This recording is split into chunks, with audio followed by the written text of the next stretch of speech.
आप सभी जानते हैं कि अब भारत देश में 3 तलाक बैन हो गया है। लेकिन ये कट्टरपंथी मुसलमान लोग जो है अपना कानून चलाने के सिलसिले में अगाहे बगाहे कहीं नजर आ जाते हैं और जिसका उनको खामियाजा भी भोगना पड़ता है। हम आपको बता दें कि अभी बांगरमू क्षेत्र का एक किस्सा है, उन्नाव के बांगरमू क्षेत्र का।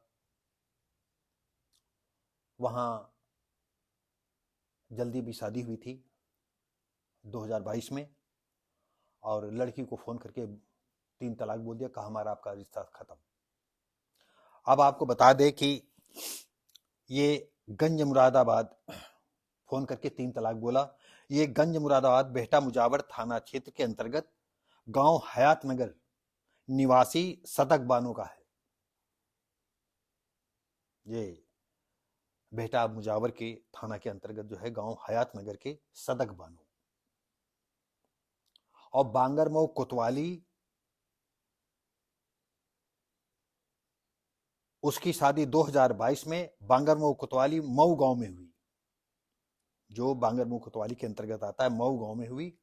और शादी के बाद जो है दहेज को लेकर के उसको प्रताड़ित करने लगे और प्रताड़ित करते करते जो है एक दिन उसका जो आदमी था वो उसको मायके भेजाया।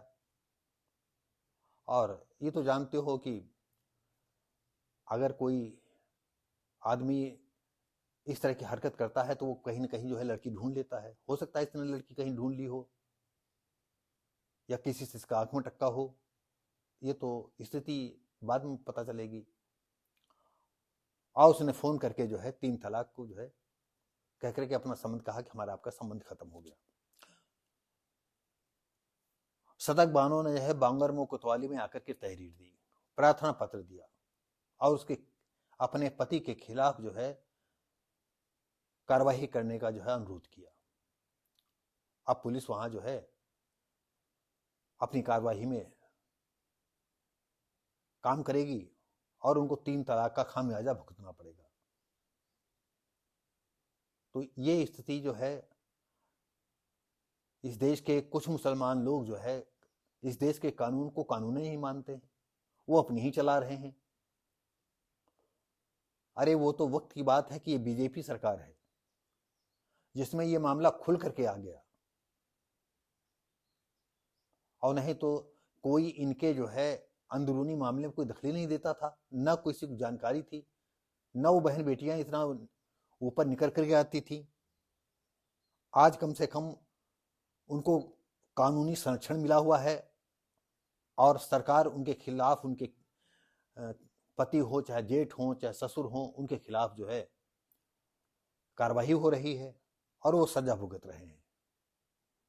और हम अपने मुसलमान भाइयों से कहना चाहते हैं कि जिस देश में रहते हो उसका खाते हो, उसी पर रहते हो, वही धंधा पानी करते हो, वहीं अमन चैन है, और तुम उस देश के कानून को नहीं मानोगे।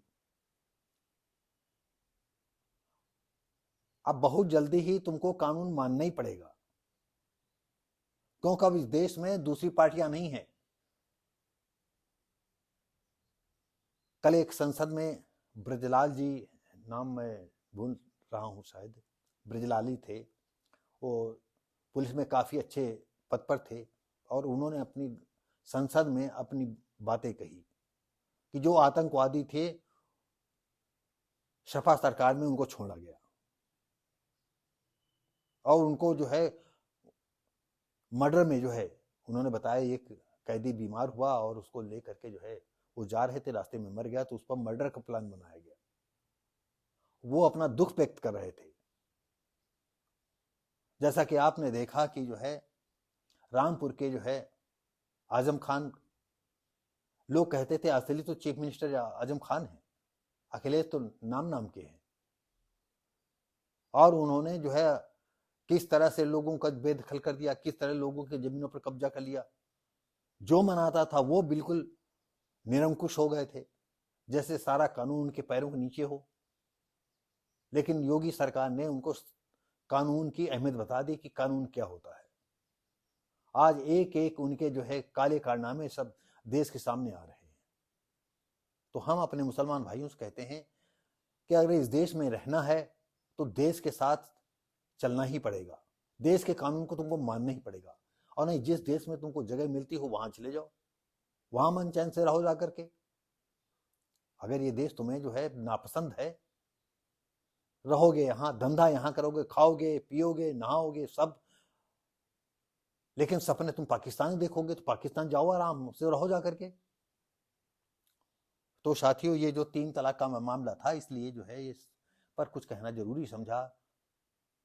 तो साथियों जो है, अगर आपको या नए लड़के लड़कियों को ये कानून की बात समझ में आती हो कि कानून सबके लिए बराबर है, अब 3 तलाक नहीं, और वैसे भी जो है समान नागरिक संहिता चालू हो गई है, नहीं चालू है तो चुनाव के पहले पूरी तरह सक्रिय हो जाएगा। आपको तो मानना ही पड़ेगा, तुम्हारा कोई कानून अलग नहीं चलेगा। तो साथियों, अगर हमारे ये शब्द अच्छे लगते हों तो लाइक शेयर कमेंट करें। धन्यवाद।